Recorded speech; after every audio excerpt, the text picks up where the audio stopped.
It's been a while since they and then you will get a break. Yes, and it's okay. I'm here. Okay, I know. Don't be here. All right. So today we are going to finish up thinking about the forces that affect respiration.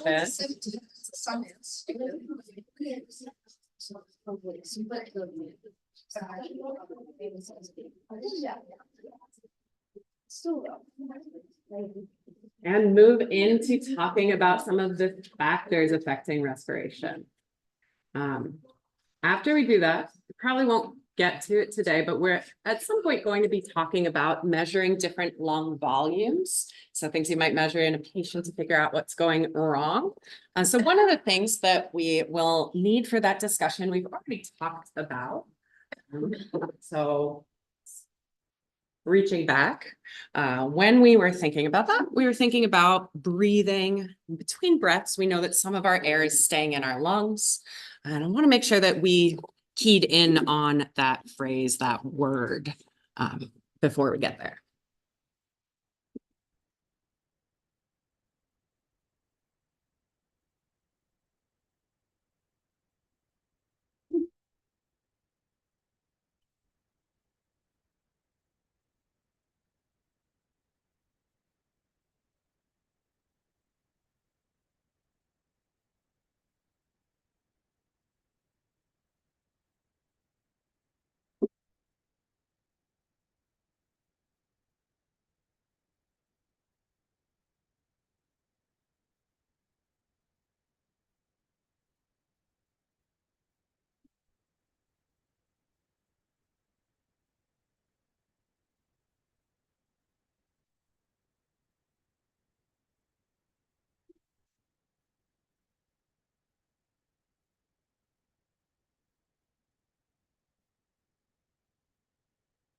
Let me take another couple seconds.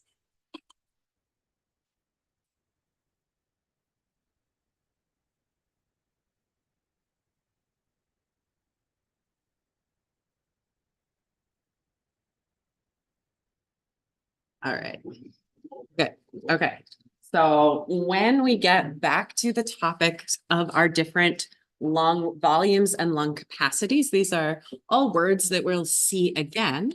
But so far, the one that we have talked about is the functional residual capacity, which is important because it's the air we got in that conducting zone, but also because this is going to mean that when you breathe out, no matter how hard you breathe out, you shouldn't be getting rid of all of the air in your lungs. We're going to have a little bit left. We don't want the lungs collapsing. Okay. So last time we had less formally gone through our different forces for the mechanics of breathing. And we've talked about some of our lung pressures. And so now we're tying this together in terms of a formal official equation, okay? So when we're talking about airflow, just like when we're talking about blood flow, we're thinking about a pressure difference relative to the resistance of those tubes that are now holding air instead of blood, okay? So now we know that the difference we're thinking about as driving flow is that difference between the atmospheric pressure, which stays constant, and our alveolar pressure, which we can vary depending on how hard we're pulling on those lungs with our rib cage, and then really we're going to be more pushing with the diaphragm, as we'll see in a second. Okay, so we're setting these as relative pressures.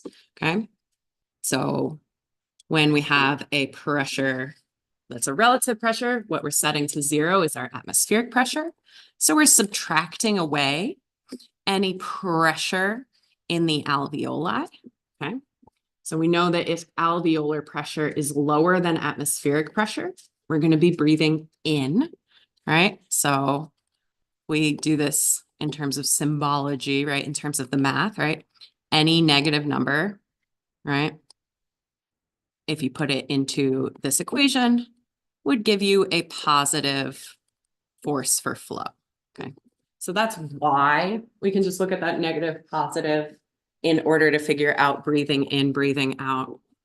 I'm not going to make you actually do math, but this is how it ties into the same relationship that we looked at in our last unit. So when we change alveolar pressure, this affects that gradient, which means that we're affecting the air flow. The other thing that we want to realize as we're doing this is that per Boyle's law, we have a relationship between pressure and volume, okay? So basically, mentioned this before verbally, but like when we're thinking about a chamber, right? Like a chamber of the heart, and we're going to be thinking about the lungs, right? You have an amount of volume in an amount of space. If you make that space smaller, you're creating higher pressure. If you make that space larger, you're creating lower pressure. If you keep that volume constant, if you keep the space constant, right? Keep a same size chamber and increase the volume of stuff in it, you're increasing the pressure and vice versa. So we're going to be changing our spaces and using that to change pressure, then using those pressures to drive our flow. So we can change alveolar pressure by changing the volume of those alveoli. When we get to factors that can change this situation, that's when we're going to be thinking about our resistance. So we don't need to know about resistance just yet, but we're going to see that we do sometimes have changes to your airway radius, right? So you can think of your like throat literally closing over, right? That would increase the resistance. Or when you've got lots of extra mucus in those airways, functionally that makes them narrower, right? So that's another way we might see changes in resistance in certain disease states. Okay. So let's take a second to run through some lung pressures. Okay. So we talked about the lung pressures last time. So here we have 3 different scenarios. So what I've given you are atmospheric pressure. We've set it to 0. These are going to be relative pressures. Okay. Our intrapleural pressure should usually be negative, but for this example, I've thrown in a positive one. Okay. Our alveolar pressure here, we have a negative, a positive, and a 0. So I want you to think about what direction the air is going to be moving. Are we going to be inspiring, breathing in, or expiring, breathing out, or not moving? And I also want us to think about that concept of the transpulmonary pressure, that pull on the tissue of the lung, that force on the lung at its edges, so that we link together all the concepts we talked about last.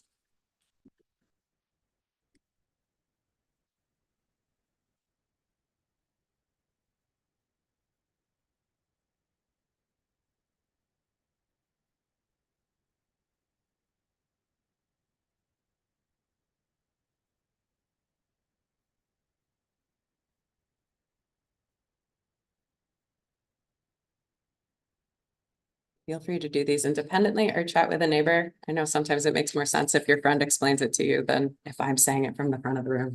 I don't mind, I'm not offended.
Let's take a second to go through these. So we'll start with the first one. Okay. So when you see questions like this again, which you should expect to see on your exam, right? That shouldn't be a surprise. Will be written out in word form, but what you're going to be thinking about is the same kind of chart. Okay.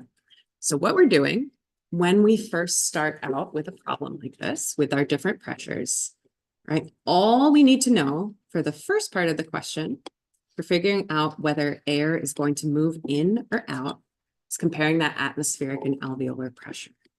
So in this case, we've got a negative alveolar pressure. Okay?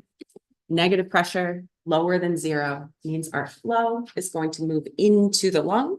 So we're going to be breathing in. That's the process of inspiration. Okay. Our transpulmonary pressure is when we have to think about some of these other numbers. So for our transpulmonary pressure, what we're doing is we're thinking about that pressure in the alveoli versus that pressure in the intrapleural space, right? So the alveoli would be in here in the purple part in the lung.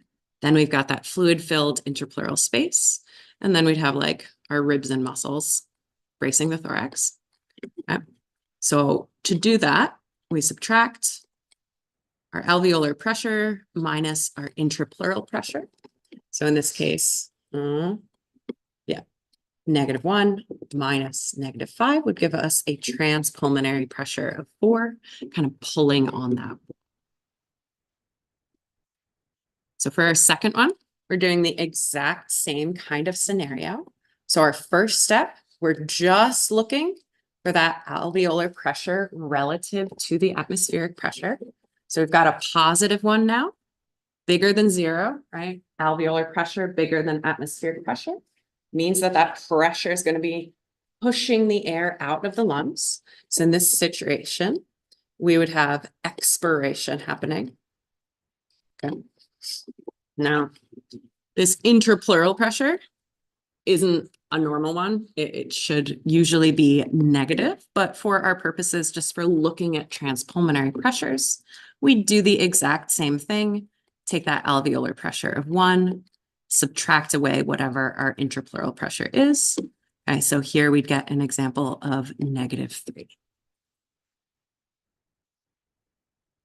Finally, for our last one, what we've got is a situation where we're at equilibrium. So we have the exact same atmospheric pressure and alveolar pressure.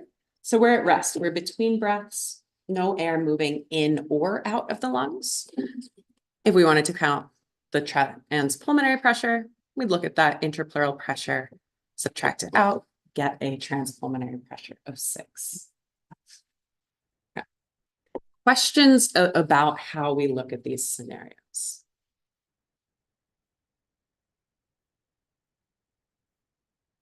Big thing I'm trying to emphasize to you right here is that when we're figuring out inspiration versus expiration, truly the only number you need is that alveolar pressure.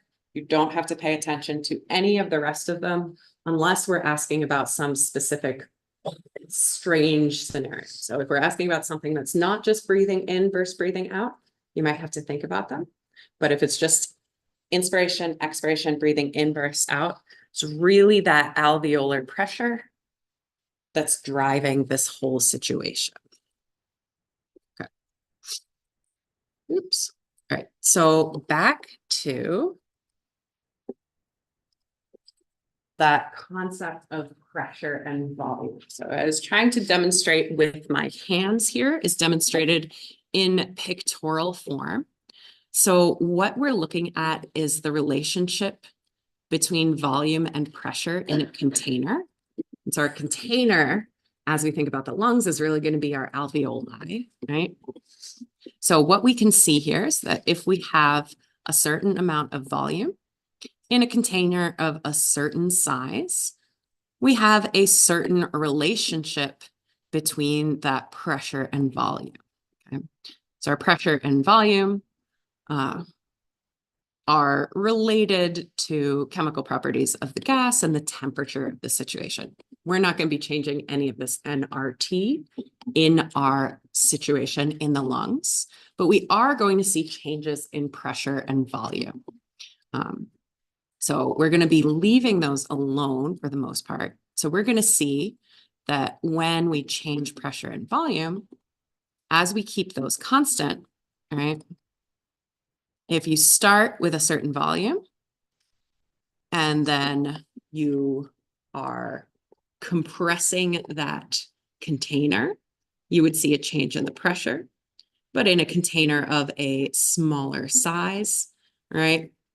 We'd have an opposite relationship between our volume here and our pressure. So we've got a smaller container here, a little bit of a lower volume, but still a higher pressure. So for our mechanics, we're now thinking about, okay, what is actually affecting that alveolar pressure? So this is really diving in to that PALV variable. Okay. So when we're thinking about how breathing works, we know that that's what's driving our breathing. We know it changes. So now we're thinking about like how and why. Okay.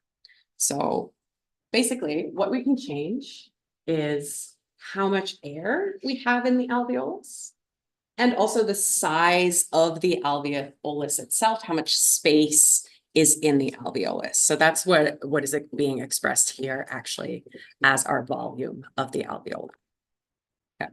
So what we're going to see is that as our lungs get bigger, there is going to be more space in each of our alveoli, right? So when they get bigger, there's more volume available, right? As our volume gets bigger, our pressure is going to be decreasing as that container gets bigger, okay? So when that pressure drops because that container got bigger, that turns our alveolar pressure more negative, pulling air into the lungs. When the lungs recoil, bounce back, get smaller, that volume, that overall size of the alveolus is going to shrink down. Okay. Now, while we have the same volume of air in that lung, that means that our pressure in the alveolus is going to go up. So this is going to make it more positive when that alveolar volume, the size of the container, drops down. So when we have a positive alveolar pressure, right, this is going to be driving air out of the lungs down that gradient. Okay, so we're changing the size of the alveoli. We're also going to be caring about how much air is in there as we look through this. So these curves are going to come up a couple times, and they're kind of helpful to walk through. Okay, so when we are starting out at rest, we're going to have a certain amount of air in an alveolus of a certain size, right? So a certain volume, a certain size, okay? And we're going to start out with no alveolar pressure. So we're at rest, we're between breaths, okay? So here's how we could graph that relative alveolar pressure at the start. Okay. What happens next is we're going to start using our muscles to pull our lungs open. We're going to see the ribs move. We're going to see the diaphragm move. So we're going to start pulling that alveolus bigger. We're going to be literally pulling on the walls, making our lungs bigger, increasing the overall volume of the container, the size of the container of the alveolus. We're making it bigger now. So as we make that volume bigger here, we're going to be dropping the pressure in the alveolus, right? So for right now, we haven't moved any new air in. We've just dropped down our pressure. So we've pulled it negative. So it's now lower than 0. So that is what starts to pull the air into the lung, right? So the alveolus got bigger because we're pulling on it with muscles, essentially. This drops down the pressure because we now have more space, just the same amount of air to start. And we're dropping down that pressure, which sucks more air in. Now, as we suck more air in, we're now having more and more gas molecules in that alveolus taking up space. So as the air physically moves into the lungs, which is what we see happening here, right? That force for movement into the lungs is growing smaller and smaller and smaller because the alveolus is basically filling up, right? So we start to see you're breathing in less and less and less, right? As you have more air in the alveoli. Right? So if you breathe all the way in and then try to breathe even more in, it's a little hard to do that, right? That's because the alveoli are kind of full. There's only so big you can make this space. Okay, so at a certain point, they fill up and we bring ourselves back to zero. So now we have a larger alveolus, right? Because we still are in the state where we pulled it open with our muscles, okay? But we have more air physically filling that space, so we can get back to equilibrium regardless. Okay. Now it's time to breathe out. So in order to breathe out, we need a positive alveolar pressure. The way we get a positive pressure, so we're going to start to squeeze down on that air that is in each alveolus. Okay. So we're going to be seeing our alveoli shrink down. And as they shrink, right? So as they're moving in, as they're shrinking, this is raising the pressure. Bless you. Right? So our pressure is going up. And this is how we get our positive pressures. Right? So as soon as we have a positive pressure, we now have a pressure gradient, we have a pressure difference. So we see that we start breathing air out. Okay, so expiration happens. We're breathing air out. That alveolus is getting smaller. Once it's at its small size, movement continues until the air gets back to equilibrium with the environment. That alveolar pressure returns to zero. So that would be our next pause, right? Our next resting point in the breathing cycle. Okay, so questions about this diagram. This really sums up kind of in total what's going on with our alveoli and the air and the breathing in it.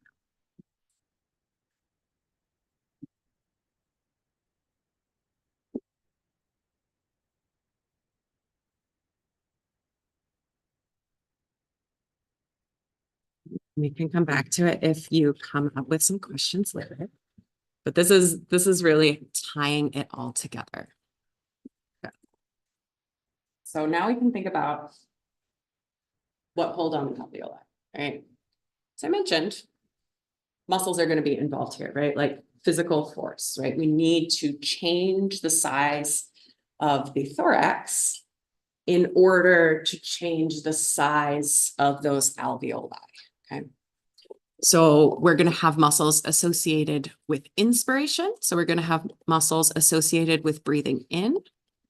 And we have some muscles associated with breathing out with expiration. But I will tell you right now, these ones are more important, the inspiratory muscles. So breathing in these muscles, that takes more force, right? And you can feel that yourself, right? Like to breathe in, you actually have to do something. But to breathe out, you just relax, right? You don't have to push to breathe out unless something's wrong, right? So these expiratory muscles usually aren't particularly involved until you're like coughing, right? That's when you use force to expel air, is when you're trying to get something out of the lungs. Okay, so inspiratory muscles are the ones to learn first. It's really what I'm saying. Yeah. The most important of our inspiratory muscles is the diaphragm. So the diaphragm is that division between your thorax and your abdomen. So it's a big sheet of muscle, okay? It's a big sheet of muscle.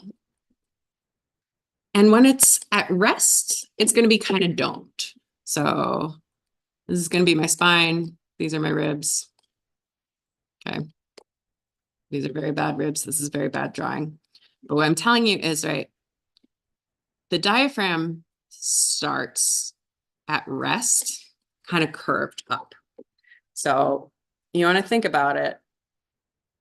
If you think about its endpoints, like its relaxed state here is the longer form of the muscle, right? So when it's relaxed, right? We have a relatively small thoracic cavity here, right? Because that diaphragm and the abdominal contents are taking up space.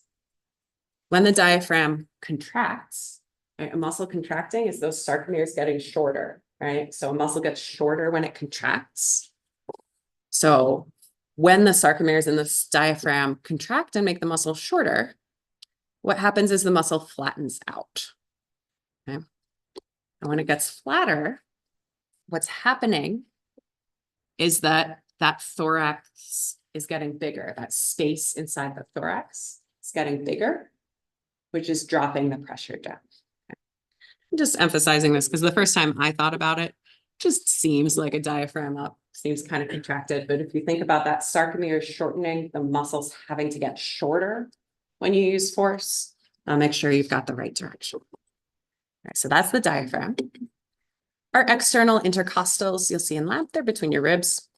They also help, they pull the ribs kind of up and out, which makes your rib cage bigger in a different direction. So still making that thorax bigger to drop our volume, or sorry, to change the volume of the alveoli, making our thorax bigger, makes alveoli bigger, drops the pressure down. So expiration is usually mostly through recoil, but we also have internal intercostal muscles.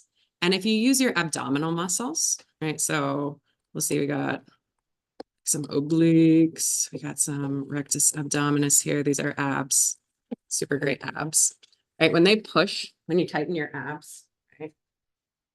You compress all your guts, basically, you compress the contents of the abdomen.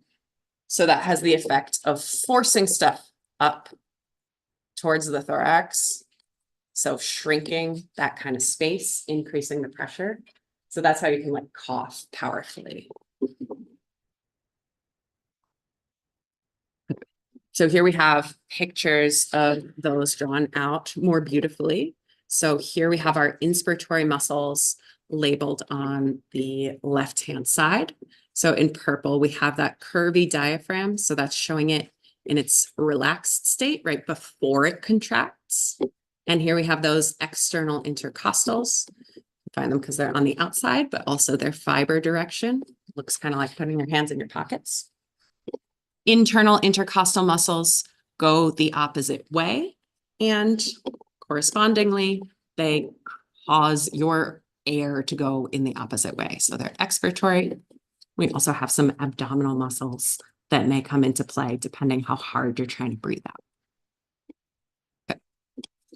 So during inspiration, diaphragm contracts, and our external intercostals do as well. So we pull that diaphragm down, more space in this superior inferior direction for the thorax. And as those external intercostals pull, they pull the ribs up and out. So we've got more mediolateral and antero-posterior volume as well. So the chest wall is expanding out and the thorax is also getting longer. During expiration, we have relaxation of the diaphragm and the external intercostals. So they're relaxing, they're recoiling, they're going back to their initial states. And that relaxation is a fair amount of what pushes the air out. It's a fair amount of what's shrinking down the thorax. For active expiration, if you're trying to breathe out hard, you could add on using those internal intercostals and abdominal muscles to collapse the chest cavity even more. So if we wanted to think about the flow of this from our, let's say from our brain starting out, we do have breathing control centers in the brain. They're going to send out nerves to your body, especially to those muscles of inspiration. Okay. So when we send out that neural control telling you to breathe in, we're going to have that diaphragm contract. It's just normal skeletal muscle. So this would be a normal somatic nerve. So we'd see that flatten and move downward. External intercostals, same thing. We've just got a normal somatic nerve going to those named skeletal muscles. When they contract, your ribs start to pivot and they go up and out, expanding the chest side to side and front to back. So overall, the volume of the cavity, so the size of that container, has changed. And this starts to pull on the pleura. So the pleura is that lining of the lungs and the lining of the rib cage from the inside. So as we pull on that pleura, the intrapleural pressure goes down and the transpulmonary pressure goes up.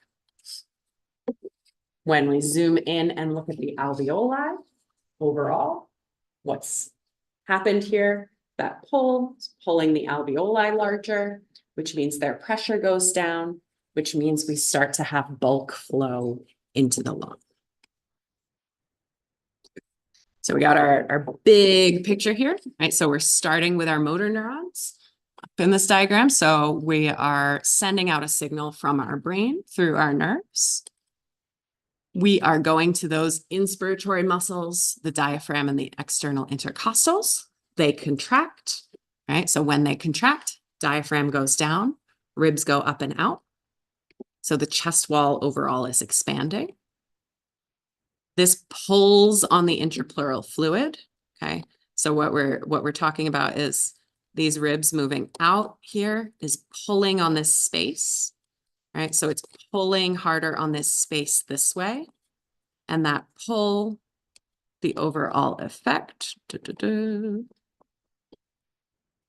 is that the pressure in that space drops down, right? So you can think of that space as expanding as well. So it also has a lower pressure, right? So that pressure goes down, which means our transpulmonary pressure goes up because that transpulmonary pressure is our distending pressure on the lung. We find it by subtracting away our intrapleural pressure. So if we have a lower intrapleural pressure, we have a higher transpulmonary pressure. And what that's really measuring is how hard are we pulling on the alveoli? So overall, what that's telling us is how hard is the pull going to be in that direction from that intrapleural space. Okay. We're pulling on them, so they're opening up, they're getting bigger. So we might say that the volume of that container is larger now. Okay. And if the volume of the container, so its walls are bigger, that means that its pressure will be lower, dropping that pressure down, making it negative. We care about that pressure difference. So a negative alveolar pressure means that we have a force for that flow. So we're going to increase flow of the air into the alveoli through this whole pathway, this whole big mechanism. Questions about this overall process?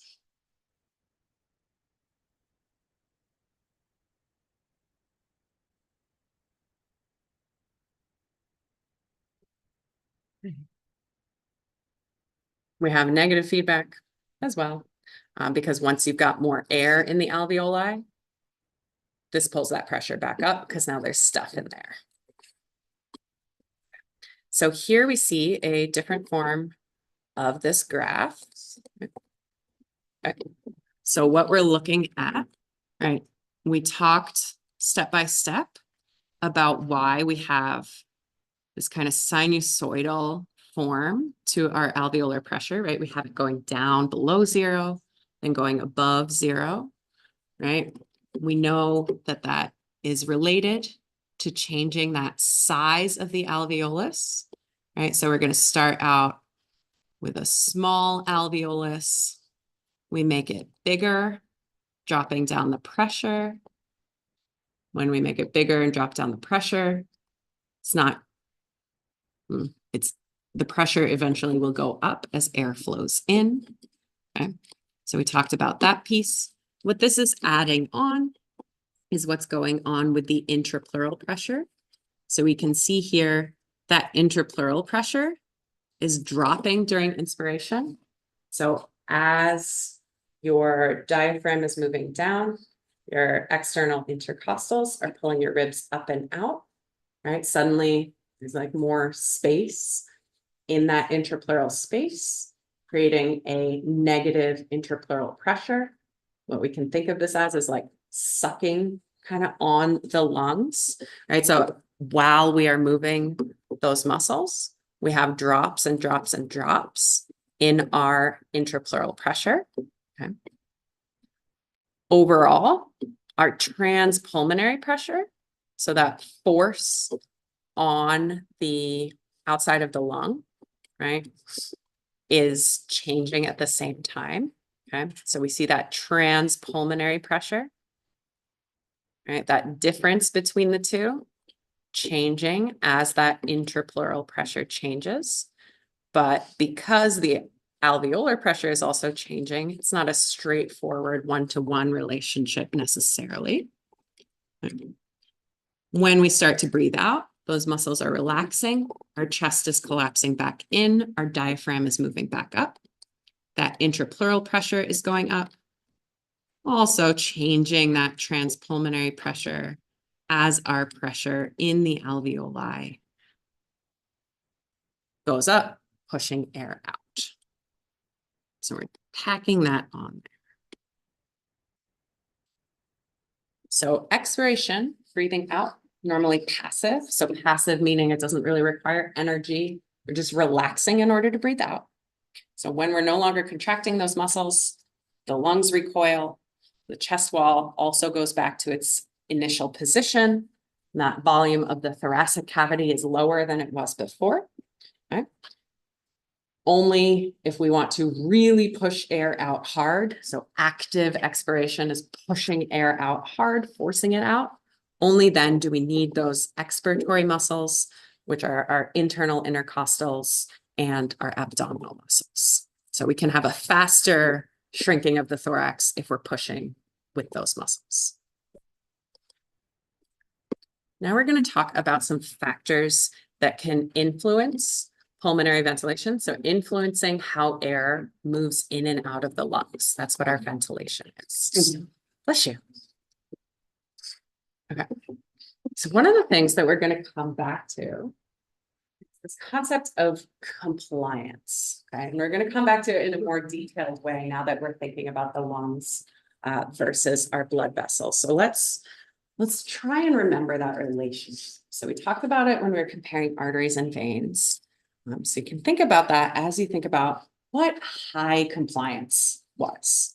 We're going to be thinking about lungs becoming more or less compliant, especially in different disease states.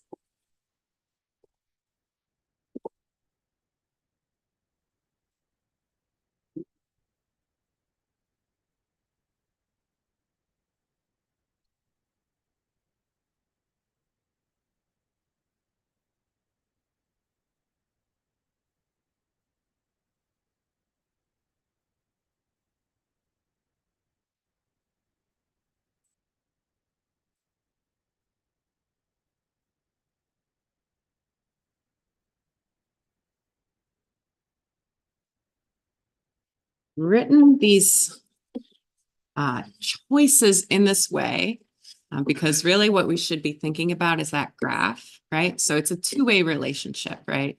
We might have a change in volume that doesn't cause much pressure, or a small change in volume that causes a lot of pressure. Or we might think about it the other way. We might think about a small change in pressure creating a lot of change in volume, a big change in pressure creating a small change in volume. And depending on what we're trying to think about, we might think about it in one way or the other. Take a couple seconds to finalize your answer. Let's take a look. Okay, good. So more of us than not. Remember that when we're thinking about highly compliant things, we're thinking about things that were like our veins, right? So that was that higher line on our compliance graph.